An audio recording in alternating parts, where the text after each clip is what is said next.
You're listening to Hotepish with your host, Dwann B. Intelligent ish talk, intelligent shit talk, where we balance the profound with the profane. Political satire, celebrity and expert guests, information and entertainment, conversation and solutions. Leave your feelings at the door.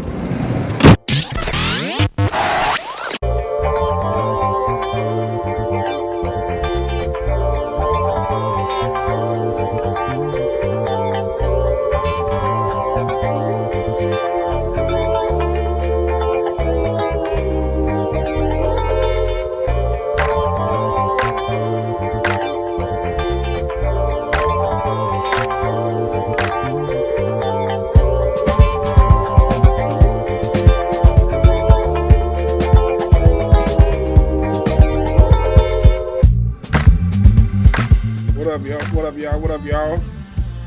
We about to get going. We about to get going in a hot second. I just want y'all to first like, share, and subscribe. If you're not already subscribed, share the video to people. We about to wrap up this week. It's been a whole lot of shit going on. So I got a whole lot of shit to talk. In the meantime, y'all know the t-shirts. Get them while they hot. Get them while they hot. I'll be back to y'all in about 2 minutes. In the meantime, share this shit and then we're gonna get cooking.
Yes. Thank y'all for joining.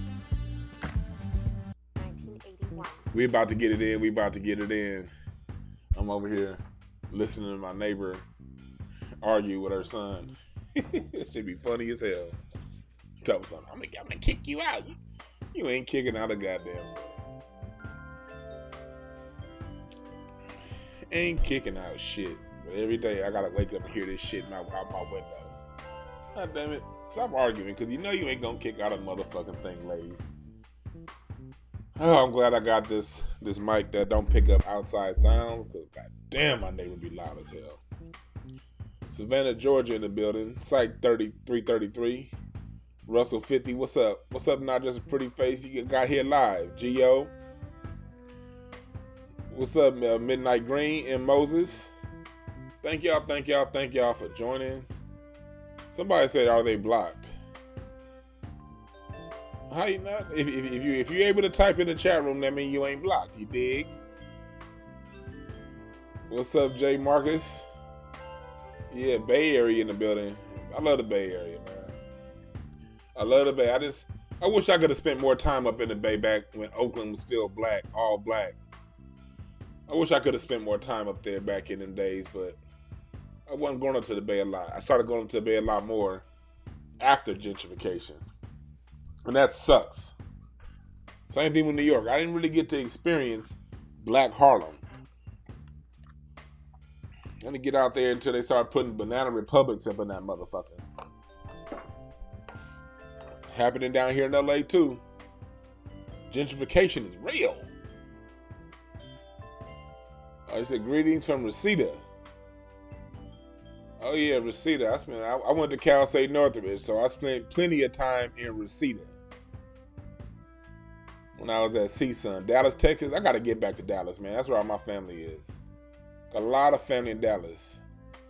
Oh, what's up, Robert? Live from the UK? That's what's up. See, now that's another place I got to get to, London.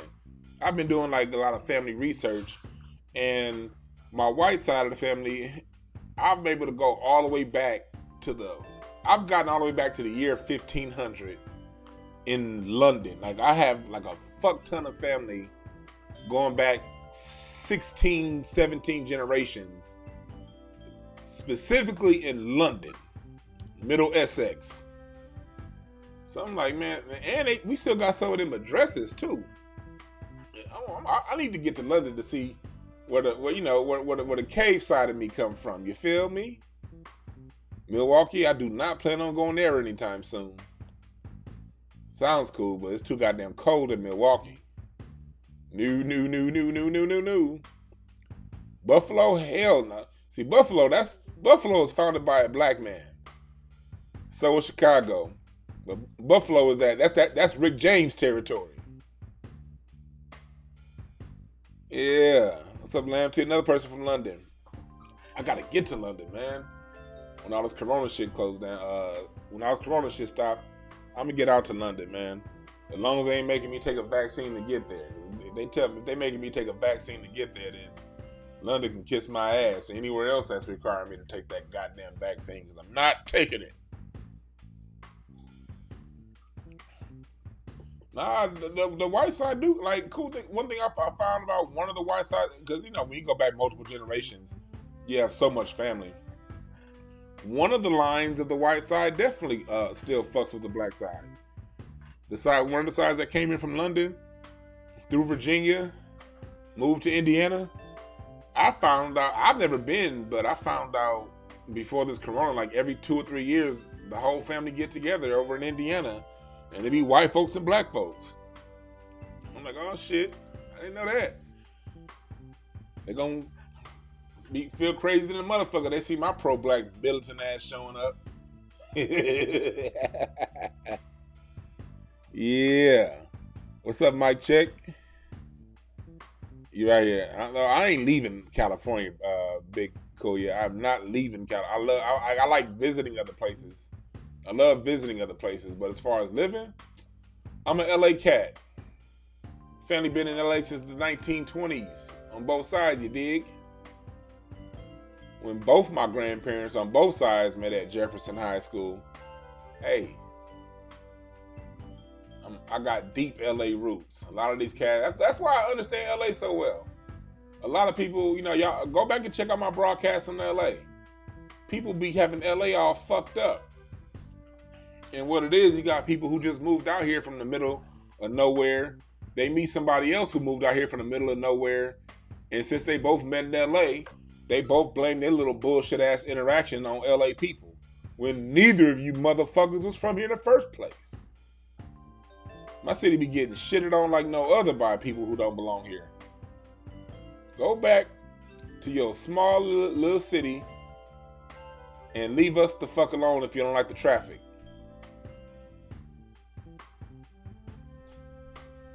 If you don't like the traffic in LA, cool, go home. I was here back in 1995. The 10 freeway used to only get traffic between like 4 o'clock and like 6:30. Shit. Now the 10 freeway is packed from 10 to 10. AM to AM. Because you motherfuckers is here. Go home. Back in the 90s, man, shit. I mean, y'all people from LA, y'all know. If you're from LA, you know. Back in the 90s, you can get an apartment in Inglewood. That same apartment that show Insecure is filmed in. Insecure is filmed. I don't even like that show. I don't know if it still is, because I ain't really seen that show much since the first season. I saw like 2 episodes in the first season. But Issa Rae's building was the Dunes.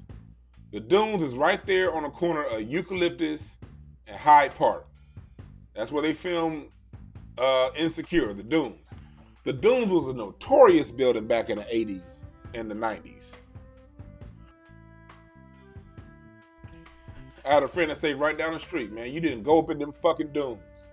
You go up in them dunes, you might not come out. If you come out with your life, you ain't gonna come out with what you had in your pockets when you walked up in that motherfucker. I remember when I was back in my 20s, If I was fucking with a chick and she stayed at the dunes, I'm like, nah, you're gonna have to meet me on the corner. I am not coming in to meet your parents. Your mom, nope. Not if you stay in the dunes. You used to be able to stay in the dunes. Like, they had a big ass banner out front. It was like $500 a month. First month free. First and last free. $500 a month. I'm sorry, $495 a month. That's how it was like through like 2001, 2002. Because nobody wanted to stay in that motherfucker. Now because we got all these imports coming here, specifically because of the tech industry, when the tech industry got here and made a splash back. Well, tech industry's always been here. But like when Yahoo and ESPN and YouTube and all them companies decide to move, they decided to move to Marina Del Rey back in the 2008, 2010. Shit, now that same dunes in Inglewood is gonna run you like $2,500 a month. I'm like, hell no, I'm not about to spend $2,500 a month to stay where I know I done seen some bodies get caught. Nope, not doing it. You right, PJ Hawthorne too. You from LA, Hawthorne is where every East Side nigga, when they move to the West Side for the first time, they all move to Hawthorne. But you know it's the East Side nigga when they would say Hawthorne. Like only East Side niggas say Hawthorne. No nigga, it's Hawthorne. No man, I just got a spot on Doty in Hawthorne. Oh nigga. Watch out parking your car in Hawthorne. Make sure you take your iPad, your phone, and all valuables with you every time you park your car in Hawthorne. You go up in one of them $695 a month apartments with one of these chicks you just started fucking with, you walk outside, everything in your car value gone. One time this nigga broke in my truck and stole my basketball. How you gonna steal my basketball? That's some Hawthorne shit. Anyway, we about to get into what we want to talk about. We about to talk about what's been going on. Weekend wrap up over this past week's events / festivities. I'm gonna start off here. I want to pull up a news article. We're gonna start off talking about, God damn it, pop-ups. I got all my screens ready for y'all. And now we got pop-ups. All right, here we go. We about to start off here talking about some things that happened over the weekend. Y'all know the feds found a pickup truck full of bombs and guns near the U.S. Capitol? Look at this. Look at this. Let me see. Let me hit play. Oh, now you don't want to play?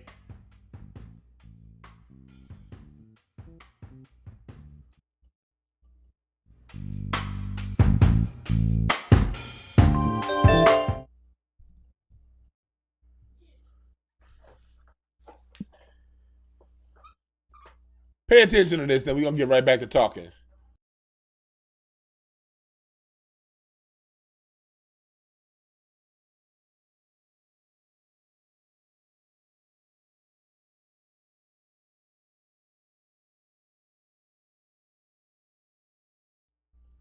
Look at this. A wide-ranging investigation unfurls.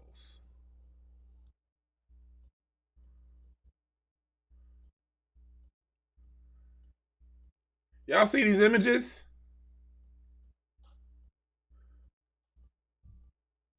Place is dirty as hell.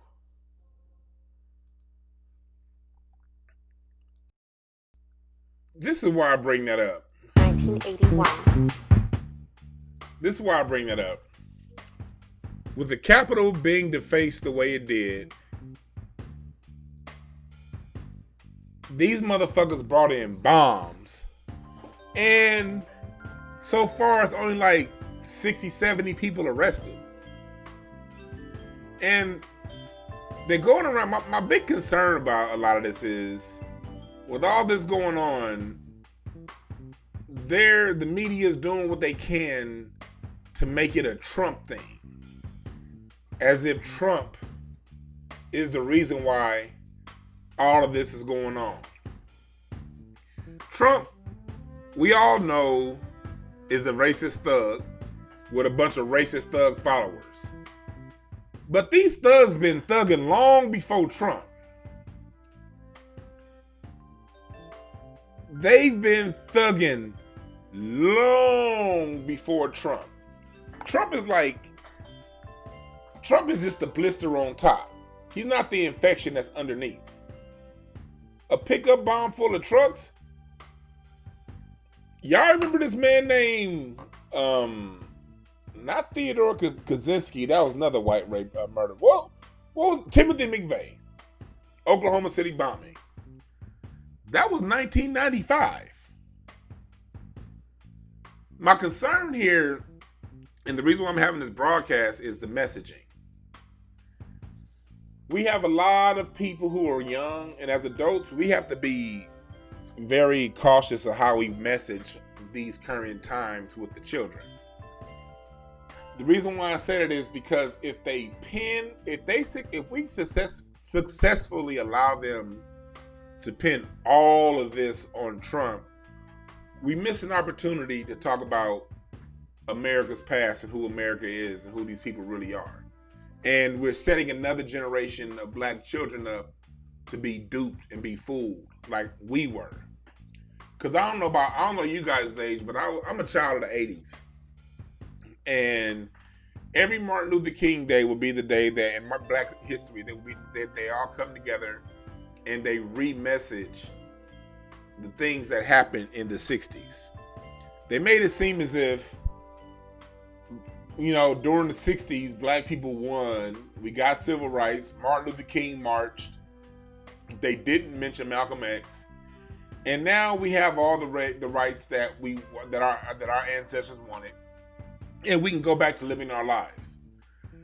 So for the rest of us who grew up during that time, we grew up during a time when, we black people just was trying to live, man. We were just doing what we do. We were just, trying to go to school, get our rims on our trucks, hook our sound system up, make some beats, and live our life. We truly didn't understand that there was a segment of society, as you see by all the people who voted for Trump, a large segment of society, at least half of America, if not more, who spent that time retooling how to lash out their racism. See, white society, we got to remember this. We taught white society a lesson back in the 50s and the 60s. How did we teach them a lesson, Dwann? It wasn't through no "we shall overcome." We was beating their asses too. That whole peaceful protest, marching, all that shit came later.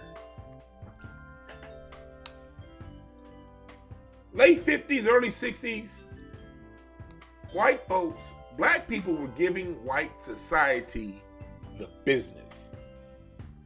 Riots in every city.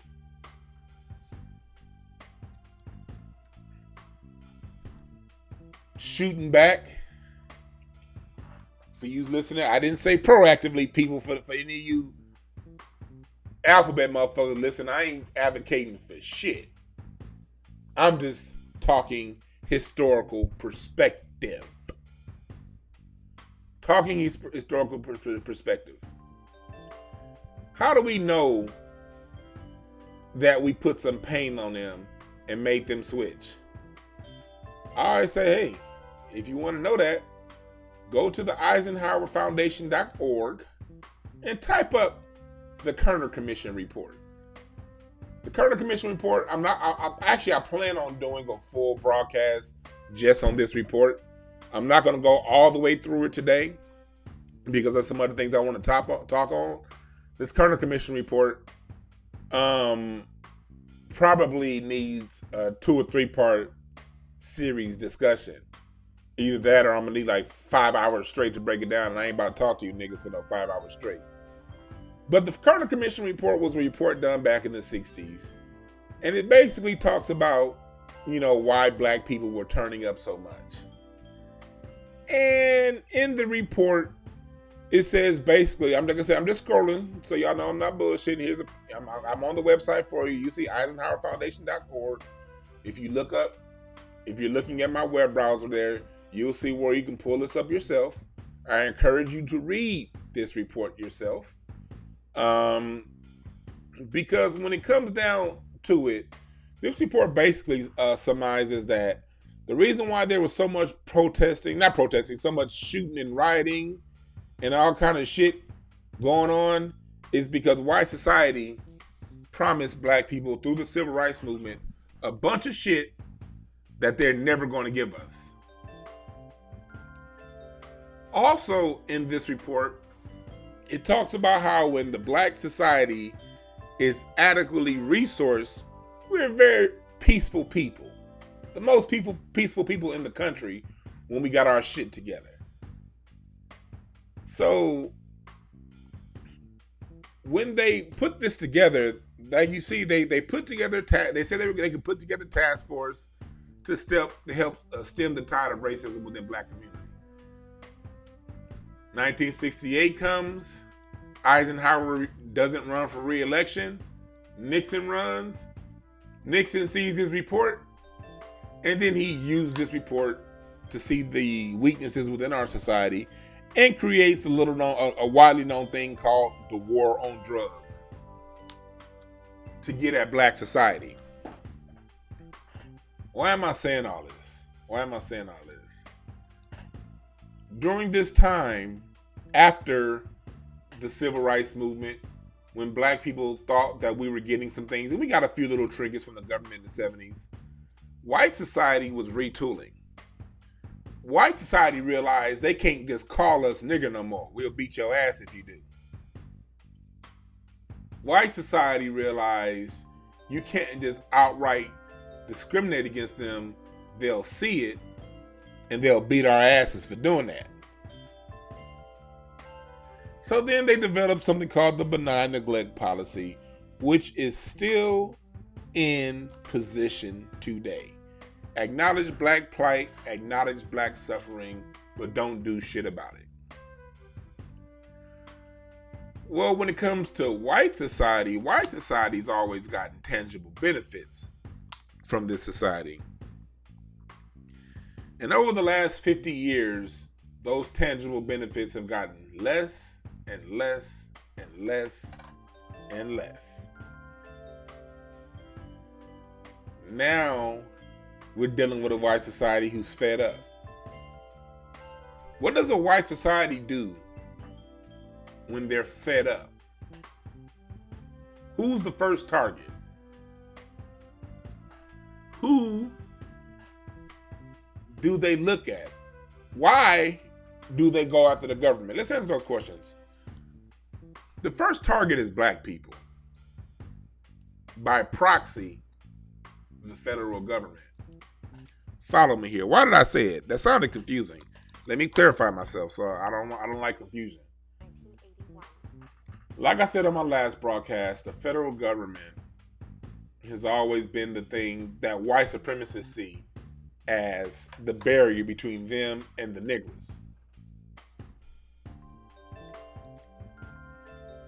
They've always seen the federal government as the buffer between their quote-unquote freedoms and liberties and black people. So when they're frustrated with us, when they're frustrated with themselves, when they're frustrated, they got to turn their attention on the thing that they feel is in between them and the niggers.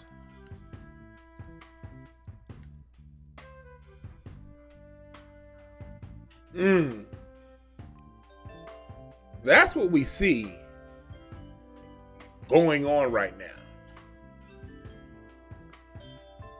We see them living out these doomsday scenarios that they've been telling themselves is going to happen since day one.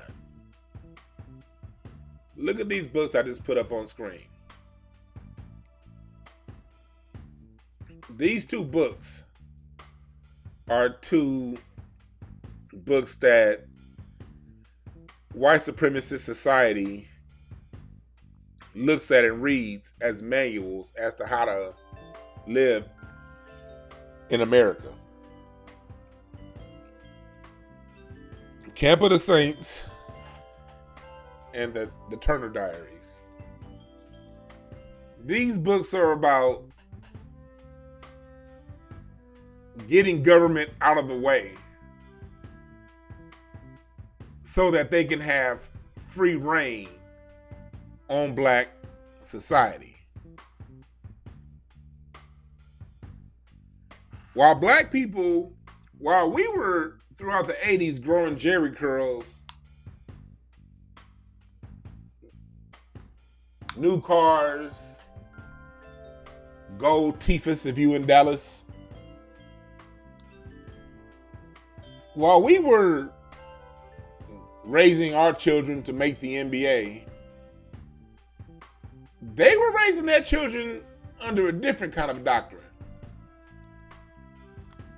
This book, The Turner Diaries, fucked white society's head up because they saw what was going on in America.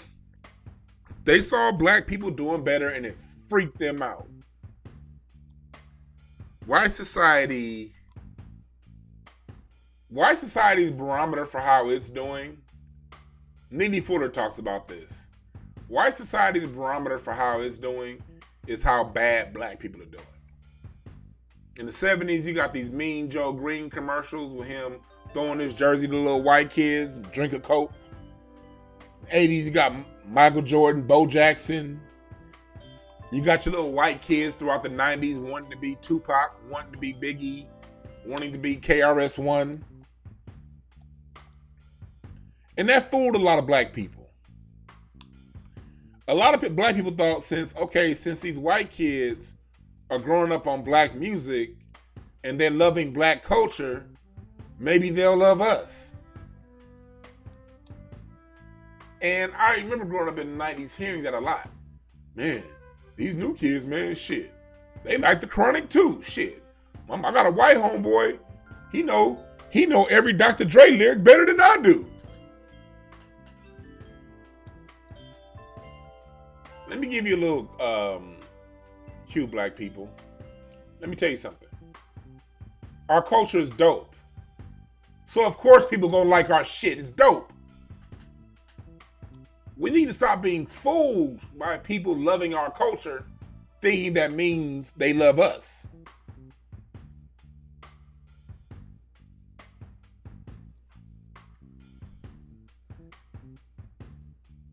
Moderators, if you see anyone in the room cracking unfunny jokes, just time them out, please. Don't ban them, just time them out. It's always the people who ain't funny that gotta come in with the jokes when we talking some serious shit. Y'all know black people. Y'all know I love my jokes. Y'all know I do. But it's a time and place for everything. Time and place, time and place. If you see an unfunny said in the chat room, just time them out for a little bit. Don't ban them, just time them out.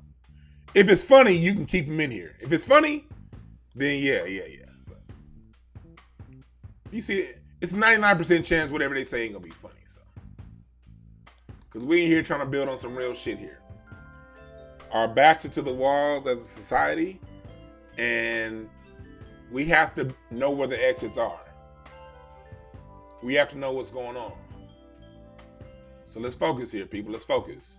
Again, back to what I was talking about. We don't understand that white society, they go back. I don't know if y'all, for me, like I said, I'm going to keep going back to the 80s and 90s because that's the era that I grew up in as a child. Look at a lot of those movies back then. Y'all remember them HBO Tom Berenger B movies? All those movies, them Steven Seagal movies. Remember Marked for Death? It was always a white boy who knew karate and guns coming into the inner city and cleaning things up. Y'all remember that shit? It was all Van Damme. It was always some random ass white boy who had enough going into black towns and black societies or black countries and cleaning out the drug lords. That was allegory to a lot of these people that we saw running through the Capitol the other day. That was an age range of people who was running through that fucking Capitol thinking they're doing something. It's a lot of white people that grew up thinking that they're the de facto, how can I say this? It's a lot of white folks that grew up thinking that they're going to be the ones to clean up America of all its problems in the ghetto. That's why you had white boys like Machete Man down in Atlanta come out with a machete attacking black folks and got twisted up like a pretzel. That's why you had a white boy in a fucking bow and arrow archery thinking he's Robin Hood coming down to the hood with a bow and arrow to a Black Lives Matter protest thinking he gonna do something.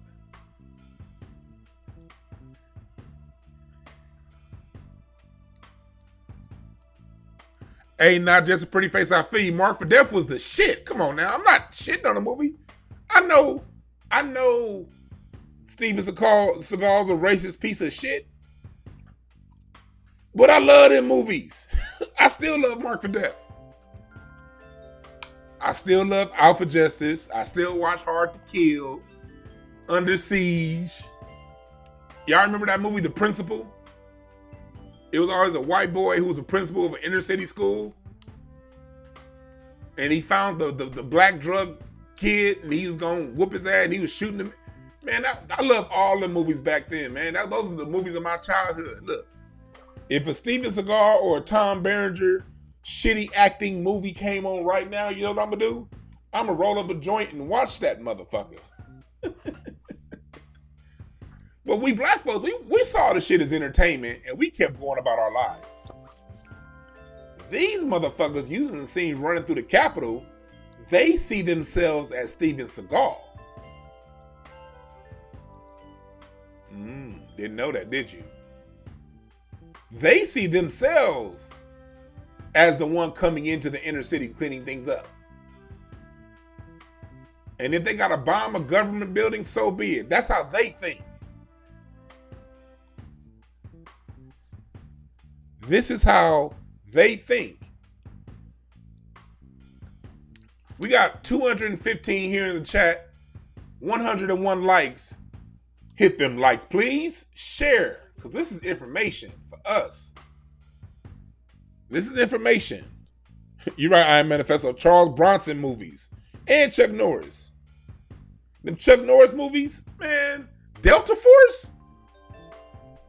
That was my shit. And I really liked Chuck Norris as a kid because my dad learned karate from Chuck Norris. Back in the 60s, Chuck Norris used to have a karate studio on Wilshire out here in LA before he became a movie star. This is before the movies he had with Bruce Lee and all that shit. My dad and my Uncle Fred, they were in Chuck Norris's karate class on Wilshire in the late 60s.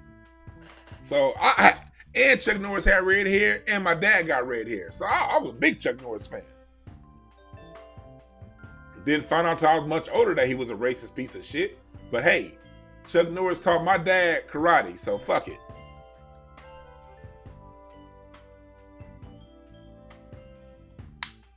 You're right, Hervey. Even the Patriot, Mel Gibson. Yep. Escape from New York, Kurt Russell. Yep. Y'all all, look. Y'all all in the chat room. Y'all know, y'all some smart motherfuckers. Y'all know exactly what we talking about. Y'all know exactly the era of the movies that we talking about up in here. Y'all know exactly that era. So, white society grew up thinking that they were that. And now, they're in their 40s and 50s and 60s. They had a champion that they thought in Trump who's nothing more than a New York Democrat liberal who played a role, but he's an actor who played a role too well. Trump is just an actor who played his role all too well. And these people who grew up seeing themselves as the savior, as the white savior in these movies, are now starting to act out.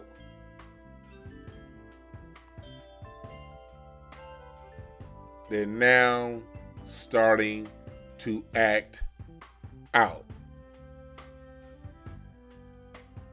And that's what we're dealing with. This soup has been cooking for over 50 years, people.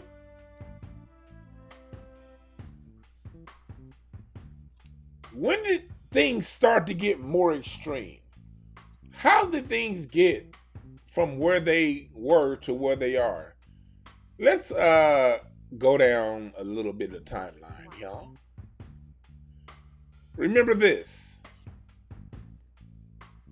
When President Obama got elected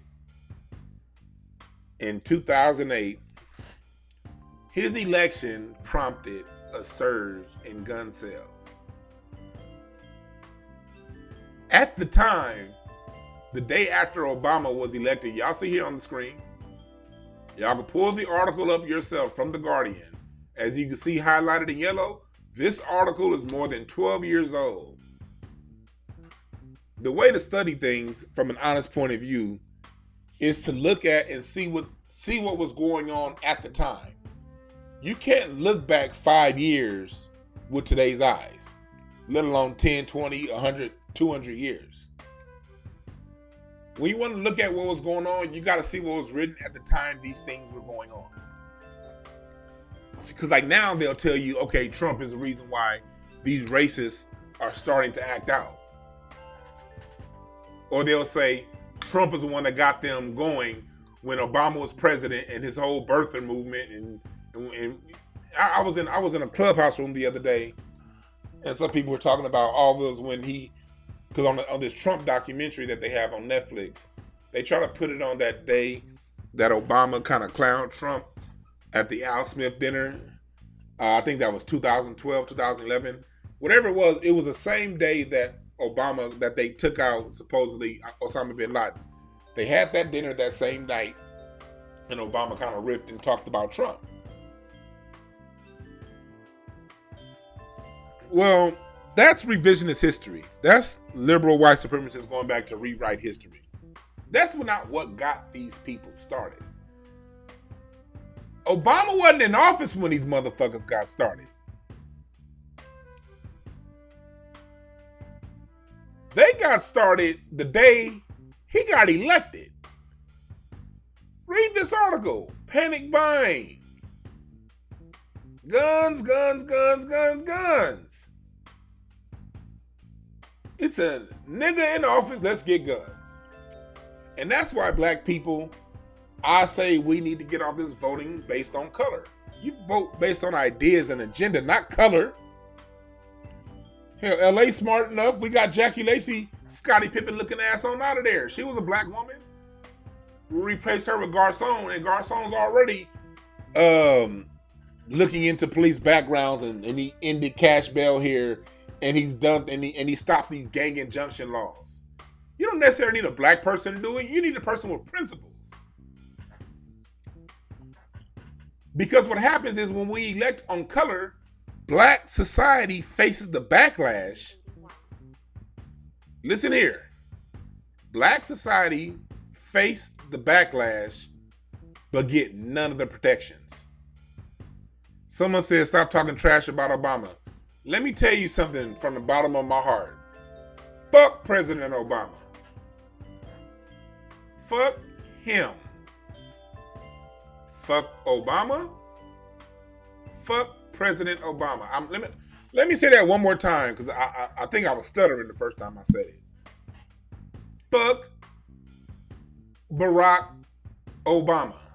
Is that clear? And here's why I say that. His election, we showed out for him. Black people showed up for him. I voted for Obama. I donated to Obama's campaign. Both times. No, Swedish, you're a sellout. Anybody who backs Barack Obama over the greater good of black society is the sellout. Let's make that very clear. I don't believe in elevating a token person that got put into a token position over the greater good of the day-to-day common black person who has to deal with the fallout. Because what happened when Obama got elected, the white supremacists got on cold. The white supremacists got their guns. The white supremacists got together. The white supremacists killed Trayvon Martin, Eric Gardner, Alton Crutcher, Corrine Gaines, Sandra Bland. Shall I keep going? But out of all the work we put in, out of the sacrifice we put in to elect President Obama, we got none of the benefits, none of the protections. But I'll tell you who got protection. I'll tell you who got protections. It wasn't us.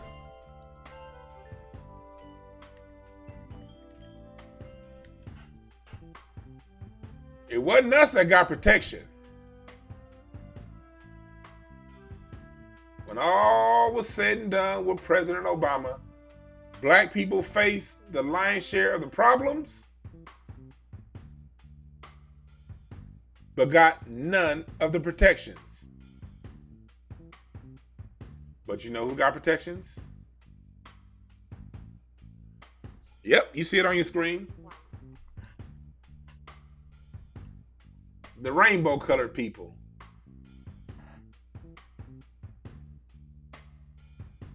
They got tangibles. They now have civil rights that our ancestors fought for because of the color of their skin. Those rights are now given to the LGBTQ. That's who got rights under President Obama. So if you're a rainbow, I get why you would like President Obama. I got one thumbs down. I think the one thumbs down was the gay person that liked President Obama. It's like Obama said, damn you niggas, I'm gonna give protection to my brothers and sisters, my brothers who like dookie stains in the front and the back of their drawers. Federal protection. If your bedroom smell like dookie when you're done with today's activities. Federal protections. Oh yeah, now they're out. I just got another thumbs down. It said, I'm out of this homophobic stream. Get your ass out of here. And matter of fact, go faster. Leave now. This is a safe space for black people. And we're not going to conflate black with gay. I don't mind gay people. But like white folks, white gay people understand that they're white first. That's why they own places like West Hollywood and still practice the same racism against gay black people that straight white people practice against straight black people. You dig? Homophobic is a term that people who ain't got nothing good to say use because they ain't got shit good to say. So they say what sounds good. Understand? If you can't see through that, you're not welcome here. This is a safe space for black people. This is a safe space for black gay people. If you black and gay, this is a safe space for you. 2, I'm going to crack jokes on your gay ass. The same way I'm going to crack jokes on everybody else. Everybody get jokes. You taking it down the exit don't put you above getting these jokes. If people with 2 centimeter gaps between their teeth could take jokes about they fucked up grill,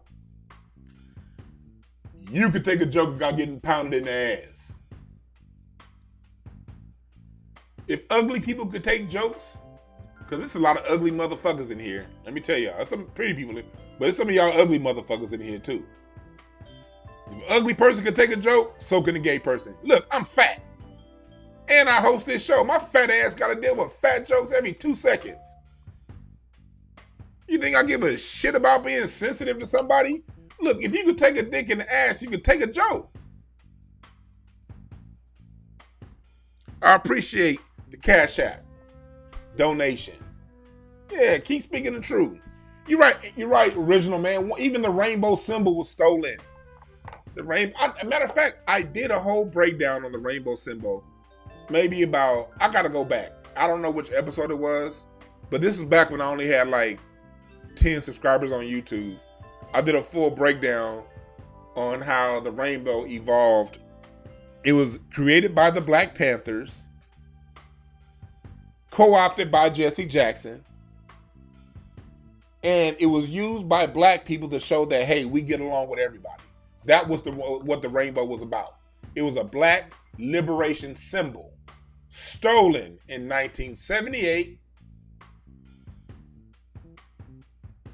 by the Fruit Loop people. Straight jacket. You right, Unsunken One. Straight jacket. Ice Cube said, I'm jacking for beats. These motherfuckers said, I'm jacking for symbols. Now they want to steal the Black Fist.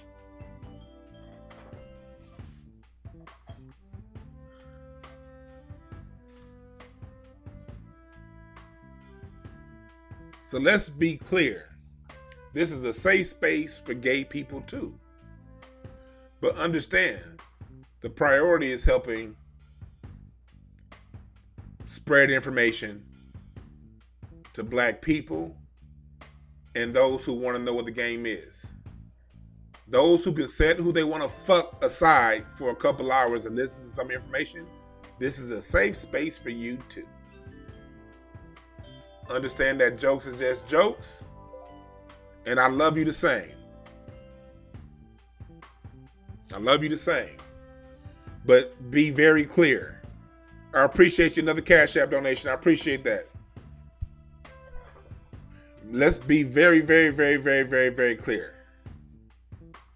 Black people need safe spaces where we can be black and not have to apologize to other groups. Because other groups don't apologize to us. And that's fine. We need a space to where we can come and talk amongst ourselves. And that's what this space is. Real information. And for those of you who are okay with that, you're welcome to stay. And I'm going to show you love. If you don't agree with that, there's a button called a back button on your browser. Or if in your YouTube app, there's a little arrow pointing to the left. Hit that button. Or if you minimize the screen, there's an X to the bottom right of your screen. If you're on your YouTube app on your phone, hit that X and go listen to a mainstream black person. Go listen to one of these bought and paid for. Go listen to one of them. There's plenty of them out there who are unafraid, who are very afraid of their blackness and who want to put other things and prioritize other movements, other people, and other groups ahead of black people. There are hundreds of them out there. I encourage you to go listen to them. This isn't one of those places. Shouts out to the third person that put thumbs down. Fuck you too. Back to what we talking about here. Here. We putting this all together because the media is trying to spin this and make it seem as if this is some new thing that Donald Trump is responsible for, and not them. For those of you who wanna see this, look at this right here. I'm going about this is an article I got from just a couple days ago. Fortune.com. Again, you always, when you're talking history, you want to go back and see what the people were reading at the time these events were initially recorded, because that's usually what's put out before spin gets put on it. When you look back from the context of the current times, you're then looking back through filters of spin, and you can't get the truth.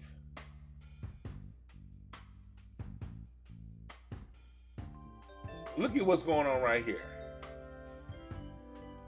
This picture right here is, because it wasn't just DC that got set off. This was some nationwide shit. This was, picture right here is the Illinois State Capitol. So much for women's liberation, feminism. You got 3 women standing up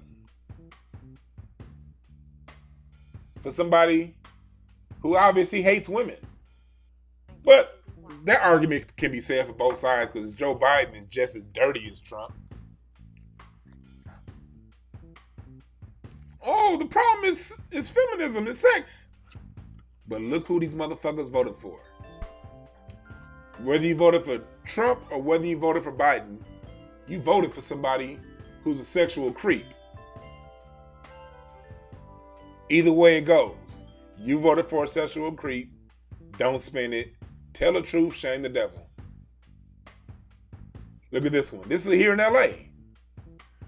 Oh, and about LA, these motherfuckers straight up beat up a black woman out here that I heard. And then some other white dude came and like kind of grabbed and saved her. These motherfuckers was going in. Black women, the black man can't protect you if you out fucking with them white people. What can we do?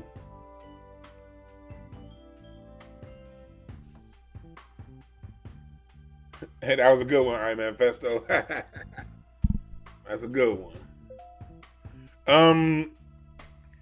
What can the black ladies, oftentimes protection for the women out there who say black men don't protect them? A lot of brothers have been fucking up. I'm under no illusions that a lot of brothers have been fucking up, and I'm not here to say that we've been perfect, but I am here to say when black men say, "Hey, don't go down that street," that is a form of protection.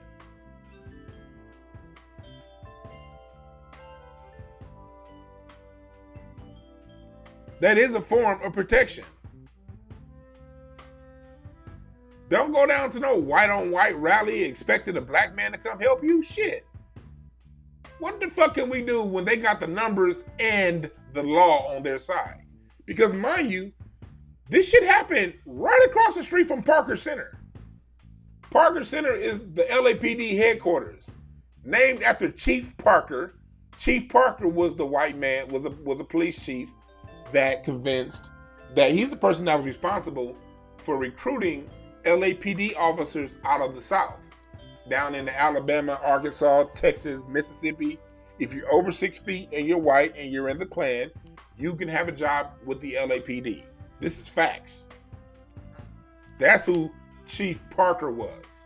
Parker Center, downtown. So it makes a little sense that they didn't come out to help this black woman getting attacked by this white mob. That's for you down south motherfuckers who think, and you other people who think that racism is something that you only deal with, that we here in California got it better. We here in California got it different. No, the fuck we don't. We here in LA, we here in California have the absolute most sophisticated forms of racism.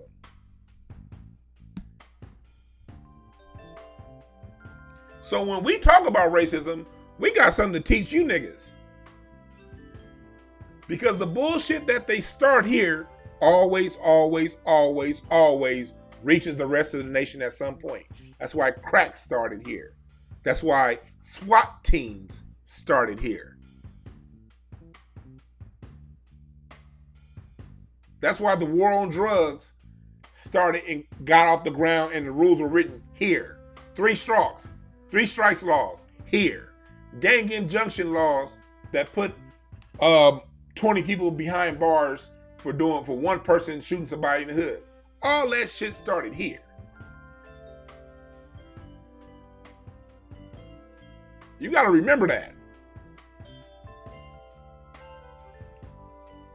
Because when it comes to racism, we all in this shit together. I'm not here to talk about LA as if it's something better than y'all. We ain't better than nobody. Look, we all on the bottom of a slave ship.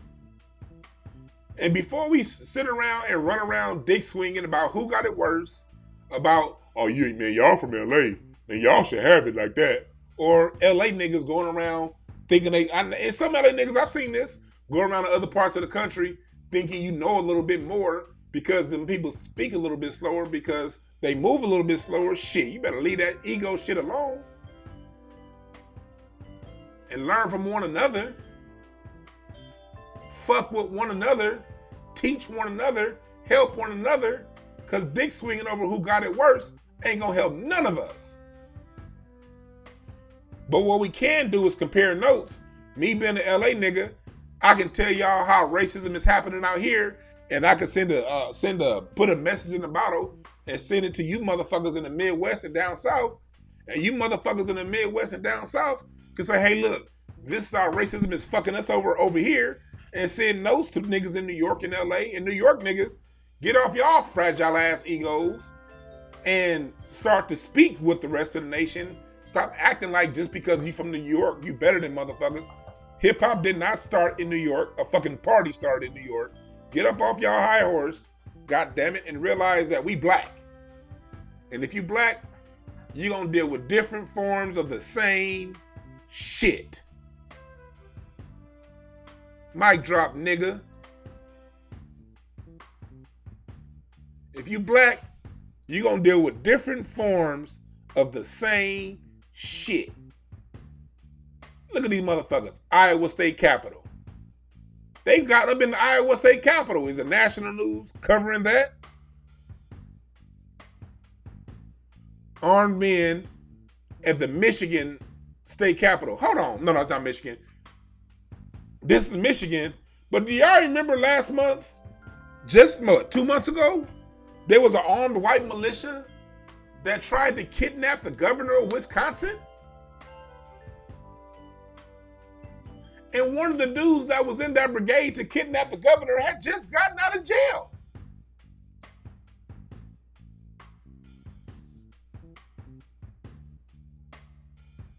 What's up, Jay Elite in the chat room? What's up, Tasha? What's up, Bosa Queen? Sal, you from Iowa? Oh, shit. Sal, how is it in Iowa being a black man in Iowa? Shit, man. A brother from Iowa up in the chat room. Salute to you. Send me some potatoes, nigga. Hey, you right, Coco. New Yorkers have a serious, real disconnect. They be somehow thinking whatever's going on in New York is above everything else and it's different. No, the fuck it ain't. Niggas in New York think they run everything, but don't even run New York. Oh yeah, that was Michigan. Thank you, Tutu. You're right, that was Michigan. I am right, yeah. Yeah, I thought it was. This is the same goddamn capital. And they're allowing these motherfuckers to stand on the state capitol with guns, the same fucking capital that they tried to kidnap a government 2 months ago at.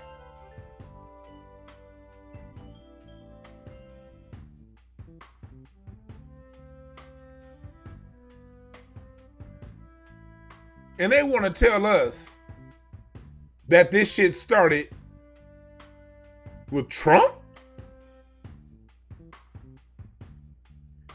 This is why we as black people have to see the news for ourselves and break this shit down ourselves, man. They misleading us. They fucking us over. And do you see these motherfuckers in the media? The media been treating black people like Hey, big head. The whole time I was watching CNN and MSNBC and ABC World News, all these goddamn media stations kept talking about, well, they wouldn't have done this if it was black people, would they? All of a sudden, they care about black people. All of a sudden, this wouldn't have happened if they was black. I appreciate that, T-Boss. They never fuck with black people on anything. Now all of a sudden that these white folks are storming the Capitol, now all of a sudden they care about the black plight. Oh, this wouldn't have happened if it was black people. Yeah, but at the same time, y'all not covering this shit the way y'all would cover it if it was black people either. Media.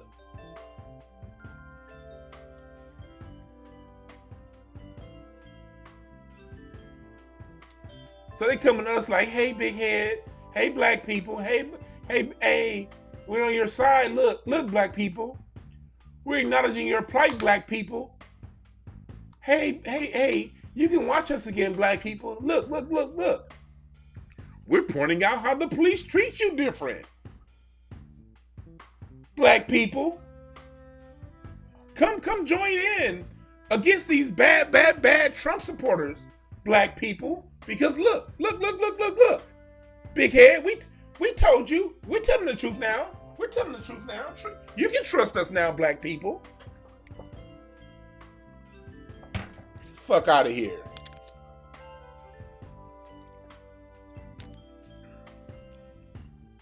Fuck out of here. Because you're not treating them with the same viciousness that y'all treated black people either. Yeah, y'all called them thugs once or twice, but I don't give a fuck if y'all call them thugs or not. Where are y'all pressuring the FBI, the CIA, and these different police departments to arrest these motherfuckers?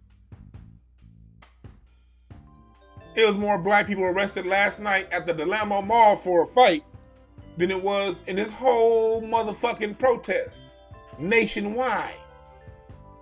And the media is acting like they don't see that.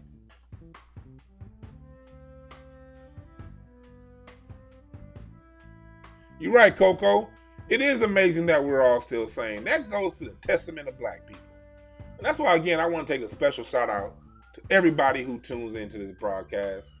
If you've ever liked a video, if you've ever subscribed, if you've ever watched any video, if you're in the chat room now, if you're listening later on, I want to let you know I appreciate you. Because this has been a long road for me. Hell, as a black comic, y'all don't know how many times I was told by people who own black comedy clubs, black comedy bookers here in LA, to tune up and to lay off the black stuff. I used to go in these comedy clubs, I'd be killing the motherfucking audience. The audience loved my ass.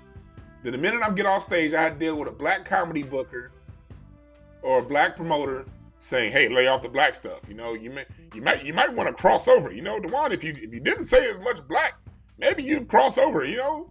Mainstream appeal. Man, motherfuck the mainstream if the mainstream don't fuck with me as I am.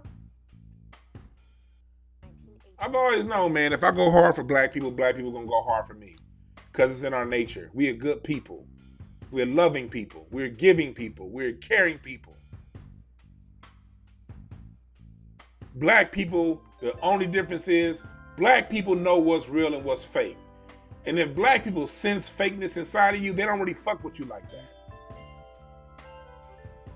And I love that from us.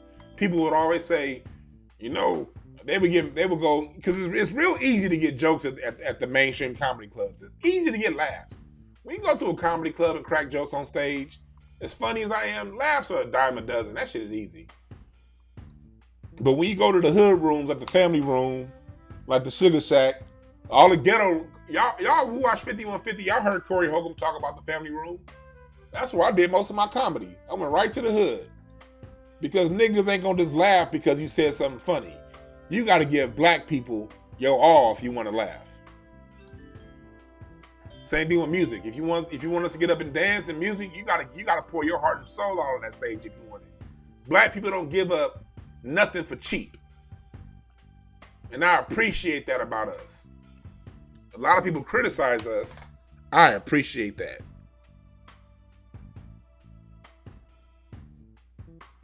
So I appreciate everybody who's ever bought a t-shirt because you're proving me right. I said, hey, if I can't get acceptance in your mainstream comedy clubs, if I can't get acceptance on your mainstream shows because I'm too black, then I'll go right to the internet and speak to the people directly. Fuck y'all. And now the people are fucking with me, so I appreciate y'all for real, for real. Because yes, when you look at a lot of these popular shows that are on the internet and on TV, I was right there in the mix for all that shit. But I don't regret it because I love us. I love us and I trust us. We real and keep being real. So yeah, this is what was going on here. I got a question. I'm going to show these, because we're going to get talking about these RICO laws. We're going to get talking about these RICO laws and why they're not being used. But look, I'm going to keep looking. This is white folks. What was that? Palm Bay, Nebraska State Capitol, New York State Capitol.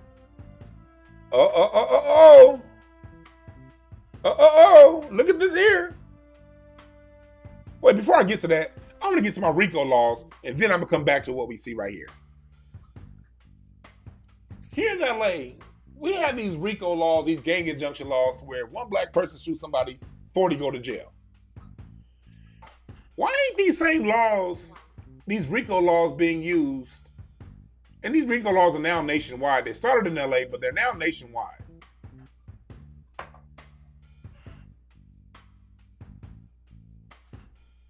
Why ain't they been applied to these white supremacists? Why are only so few getting arrested?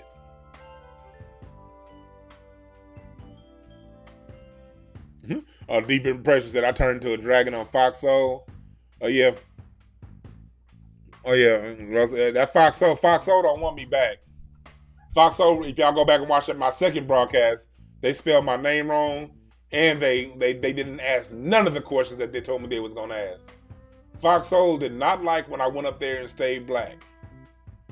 It's kind of an unwritten agreement when you go to them kind of shows that you're gonna stay in lockstep with their bullshit. And when you break that unwritten agreement, it's not written, it's not even said, but it's definitely implied. When you don't go and stick to their little bullshit ass implied script, they're not gonna bring you back. And that's fine, that's fine. More people watch my broadcast daily than watch anything Foxhole puts out. So, salute to the person that booked me for it. I got nothing but love for her. Got nothing but love for the people that booked me over at Foxhole, but they ain't the ones that make the decisions. The person that booked me could have requested me to come back, but the people that she worked for was probably like, nah, we ain't fucking with that nigga no more.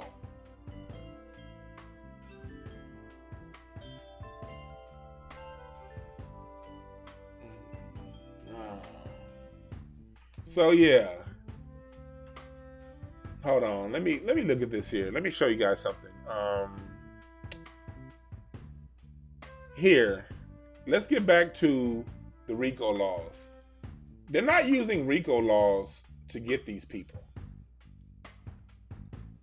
They're acting as if what's going on are a bunch of isolated events. On my last broadcast, I talked about racist symbols. One symbol that I forgot to mention was this flag you see right here, the 13 and the 3. That's another very, very, very racist symbol.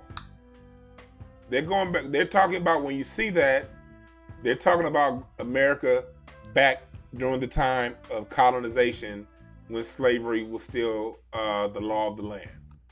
So anytime you see that flag, you're dealing with a white supremacist group.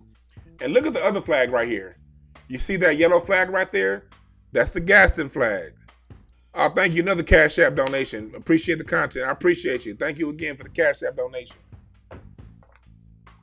You see that yellow flag? Don't tread on me. It's called the Gaston flag.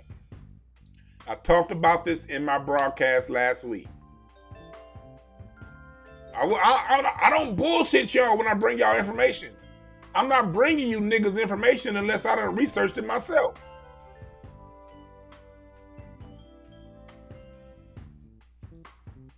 The Gaston flag.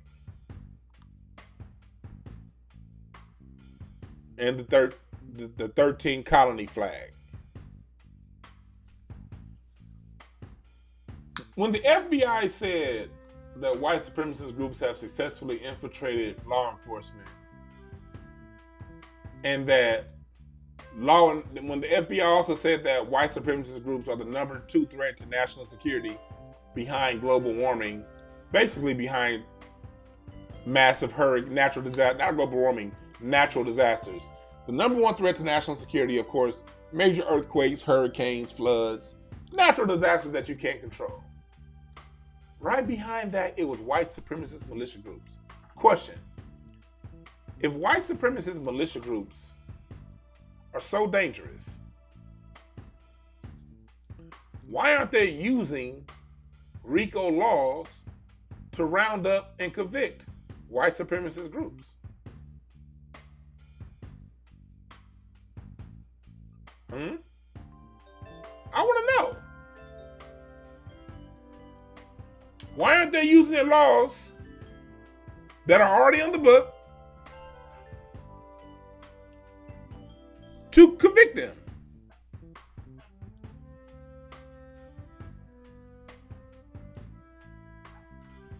Huh? Why isn't our media making us aware of this? The same media who's coming back to black people saying, about the Black Lives Matter protests this past summer, about that. That was kind of fucked up that they treated you guys this way. They can acknowledge that, but they're not acknowledging the fact that the reason why so many black people are in jail now is because of RICO laws. Black people that didn't commit the crime they're in jail for, they just knew the person that committed the crime. Now they got 20 years. They know this. They still ain't talking about that though. But they want to act like they on our side. You're right. Controlled opposition. Neely Fuller talks about that too. Noam Chomsky talks about that. Noam Chomsky had a quote, the most sophisticated form of propaganda. I don't know the words exactly, but this was Chomsky's quote. It was something like this. The most sophisticated form of propaganda is controlled opposition. Controlled opposition is when the forces that are really the ones that are against you bring up issues and things that on a surface level are for you, but it's really not, because they're controlling how it's presented. It's narrowing the fight. It's framing things down into a small area so nothing changes. Remember, the whole point of white supremacy is to continue white supremacy. And the number 1 way of doing that, according to our brother Neely Fuller, is to deny white supremacy. Deny it exists. You can lie, you can be and all you lie, you deny its existence through deception. Controlled opposition is deception. You narrow the argument down to this small aspect of what's going on, and you present that small aspect of what's going on in a large frame picture. That's how controlled opposition works.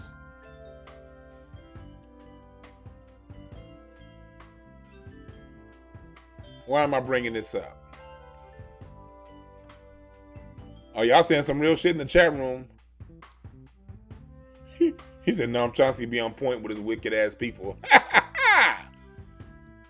And you're right. We have no friends in this. We have no friends.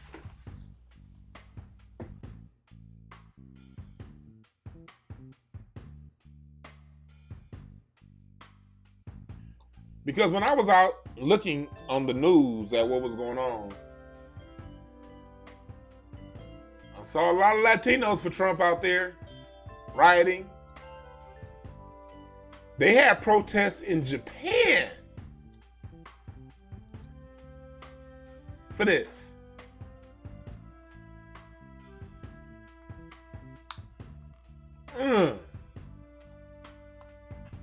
We don't have no friends, black people. And why do I keep saying that? Who's the target of all of this when everything is said and done? Who's going to be the primary target?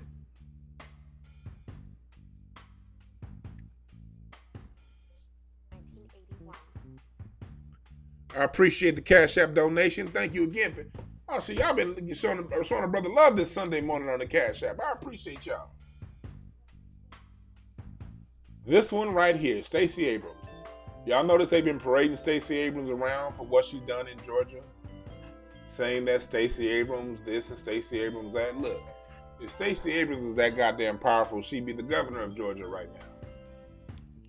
How are you going to lose your own election, but you're responsible for Biden and 2 black senators getting in? You're responsible for 3 motherfuckers getting in office and you couldn't get yourself in office?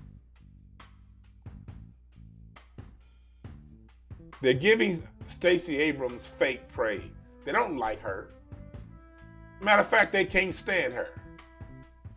But they know these white supremacists are angry that they boy ain't in office anymore. So what they gonna do is put a black person and put black people out front. Because they don't want what happened this past week, them storming capitals. They rather these white folks storm the hood.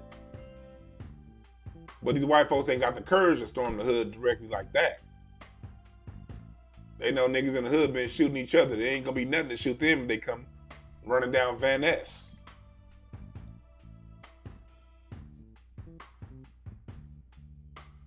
They putting Stacey Abrams. Somebody said, "God face, you love it. You love to show everything except for NYC slander." My bad, I love you NYC niggas, man. I'm still gonna talk shit though. See this gay people? We got a New Yorker in here that took my New York jokes and still up in this motherfucker. So if we say a few little gay jokes, it ain't because we hurt you, it's because them hoes is funny. Still love you. As long as you black first. Now, if you gay first, now go to them. If you're New York first and not black first, shit, go to Staten Island, nigga. If you are anything before black, wherever you are first, go caucus with them. This is a place where people are black first, and then anything after black that you want to be, we all for it, as long as that anything don't involve harming or hurting anybody. I don't fuck with harming people and hurting people. As long as anything after black involves something that's your choice, that's not hurting nobody else, I'm all for it. I love you the same. I love you the same. But I'm cautious at all of this Stacey Abrams praise and all of this old black women praise. Because they're praising black women. They keep praising black women because these motherfuckers know, or they think black women are soft targets. They know, or they think black women ain't packing heat. So for them, it's the media's way of deflecting and putting out in front a target for these white supremacists so that these white supremacists don't go target the people who need to be targeted. That's what all this fake ass Stacey Abrams praise is. It's again using black society as a proxy for black people.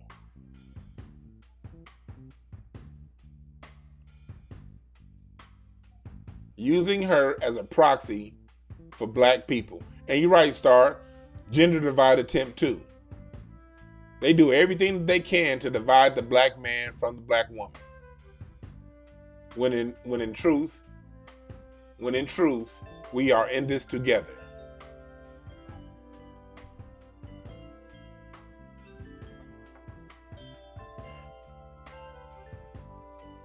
Godface says, Cali got more left-handed folks than we ever had. That's a good thing. I'm left-handed. Left-handed people are smarter than you right-handers. Let's just be real. Let's just be real. If you're left-handed, you're 1 out of 10. And if you know how to get through this right-handed world as a left-hander in supreme smooth fashion, that means you just doper than the rest of the right-handers. Don't hate. Don't be offended, right-handers. The world is made for y'all. But the best shooters in basketball are left-handed. The best thinkers in the world are left-handed. I don't have no proof of this. I'm just talking off the top of my head. But yeah, left-handers are dope. See, that's right. We got left-handers. See, oh, hell yeah. We got some left-handers in this room. That's what's up. That's right. You got lefty here, Mike. Okay, yeah, that's right. We got left-handers in here. Shit. I knew y'all was a bunch of smart motherfuckers. T-Boss just gonna flex on us. She talking about something she ambidextrous. All right, boss. All right. I'm left. I see, as a left-hander, you gotta be ambidextrous to a certain level on certain things, like using can openers and shit. Mr. Big Rich said, "Why I put happy overweight black women on TV?" But you're right. Stacey Abrams gotta be smarter than that. She has to be smarter than that. I'm not a big Stacey Abrams friend, but still, she's a black woman, and I don't want to see her get fucked up. And I don't want to see black women get fucked up over the media using black women as proxies for these white supremacists. Who is this I have on camera right here? Who is this? This is the man that was killed in the rally. Police officer killed in a pro-Trump mob. Brian Sicknick was killed. They said he was beaten with like a fire extinguisher or some shit like that.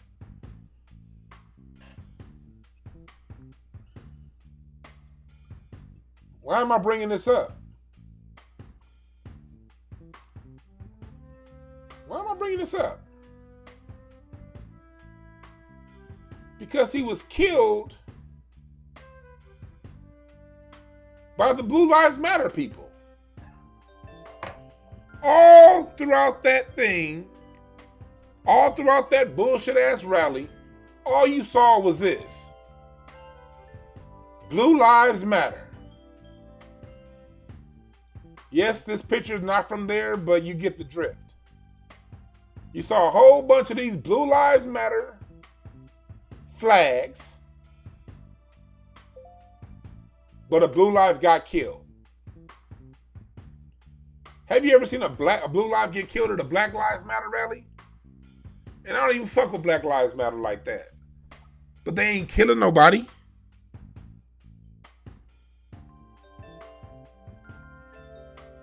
I appreciate the Cash App, Kevin. I appreciate that. Salute to you. Salute to you.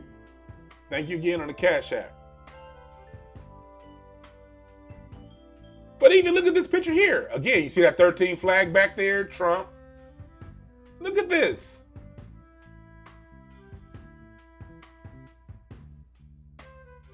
Look at this. These people claim Blue Lives Matter. They claim to be patriots, yet they kill a police officer and ransack the Capitol. This is just proof that what black people have been saying all along is the truth. Blue Lives Matter ain't nothing but a fuck you to black people. That's all it is. That's all it's ever been. Don't be arguing with these people over what it is. A racist is never going to admit to what racism is. I remember back in 2016, 2017, all you saw on the internet was black folks arguing with people over if Blue Lives Matter is racist or not. That's something that we've done a better job of stopping, but we got to stop all the way, black people. We got to stop arguing with these people. We ain't here to argue. Power is naming things and identifying them and standing on that. We don't need their help tied to label them. If I label you a racist, then you a fucking racist. No questions asked, bitch. And if I'm wrong, then fuck it. I'd rather be wrong and safe than right and exposed. Than wrong and be exposed. I was in a clubhouse room yesterday where one of the dudes, after I finished speaking, he was like, now, we as black people, we can't do the same thing that they doing. We was in a room talking about this whole protest and this whole Capitol thing. And dude was like, we can't blame all white people now because somewhere else on Clubhouse or somewhere else, it's a group full of white people blaming black people. And we can't stoop to their level. We can't do what they do.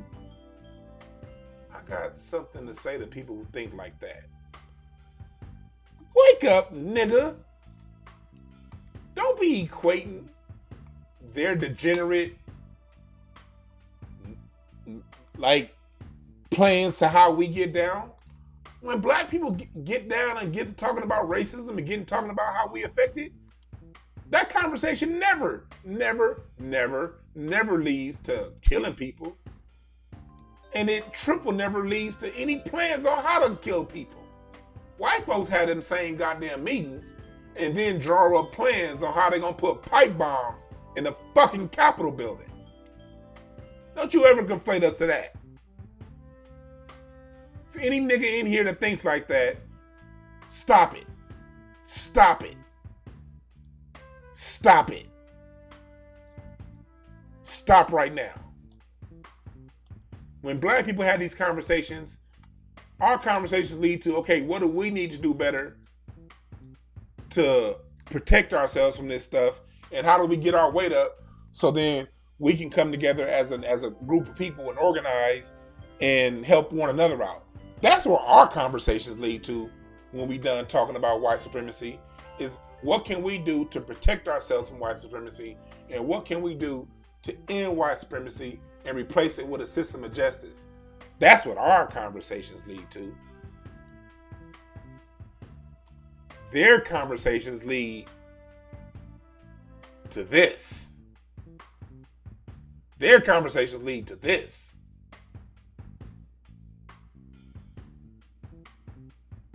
Their conversations lead to this. The fuck you need a goddamn bulletproof vest on and a helmet if you didn't come down and start some shit?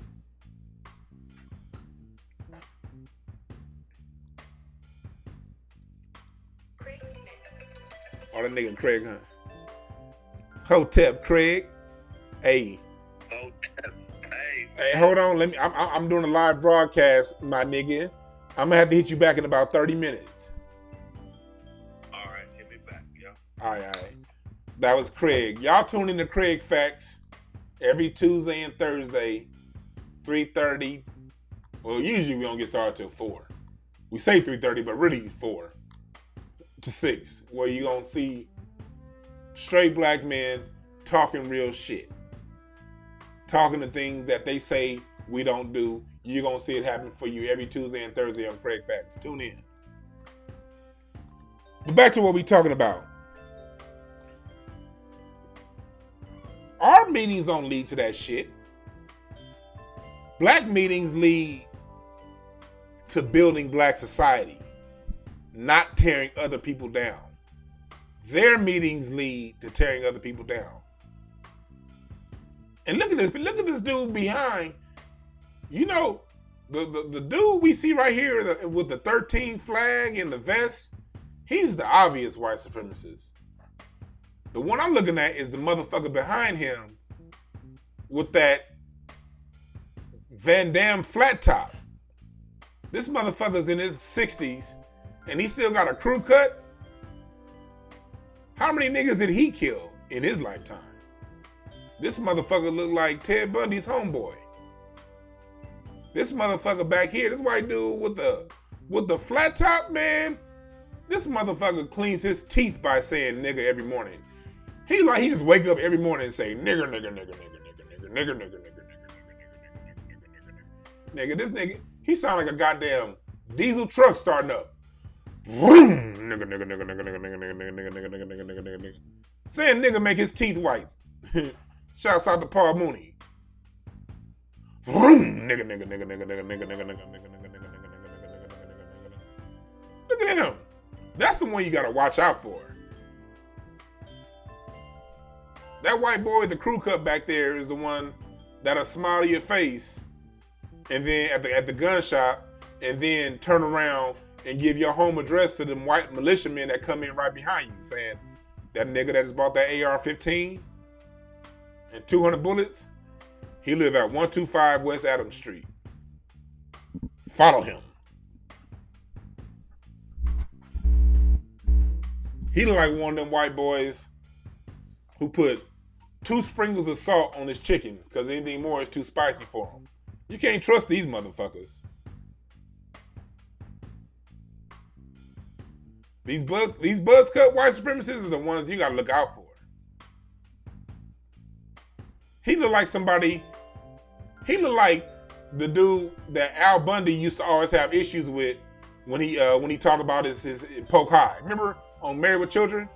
When he had them episodes of Married with Children where he talked about playing football and it was the opposing quarterback on the other team across town?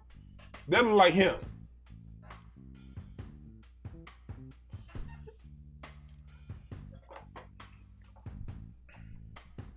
You're right, Service King. Black codes are still in effect, and this motherfucker in the buzz cut has been responsible for enforcing them motherfuckers over the last 70 years.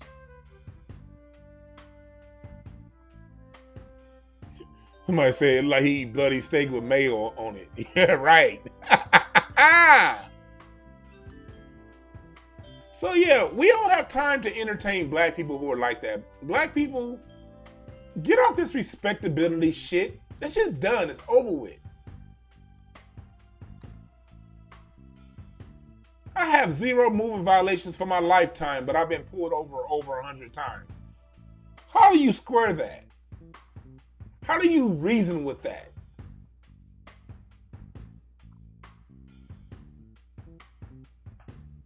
Huh? How do you still play the respectability politics game with that? Black people have nothing to apologize for. Like what John Henry Clark said, I put this shit on a t-shirt because it's real. Black people don't owe anybody anything but an ass whooping. We don't owe nobody shit.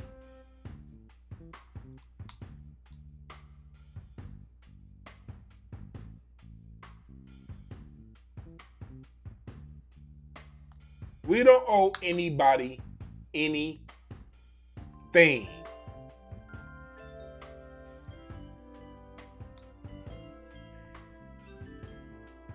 Somebody said I watched a lot of white TV. If you watch TV, you watch white TV.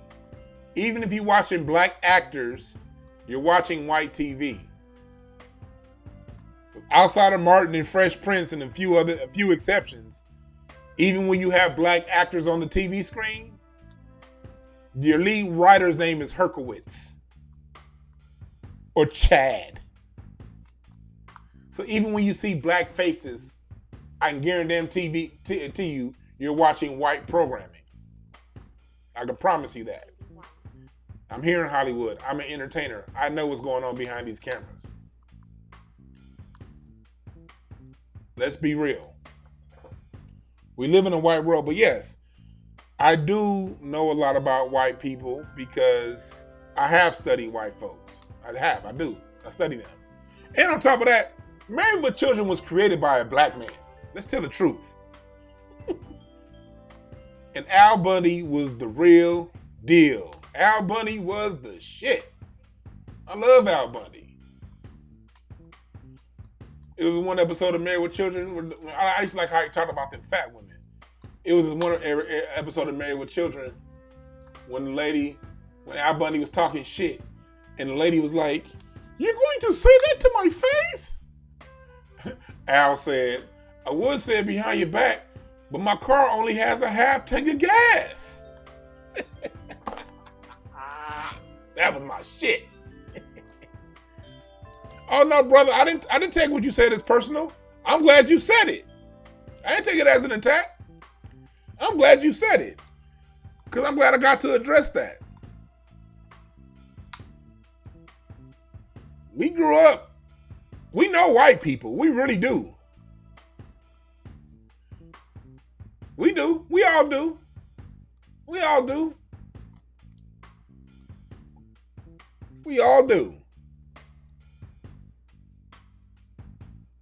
But it's good to study them and to study how they get down, because when you study them, when you understand them, you realize that racism isn't personal. There's nothing personal about racism.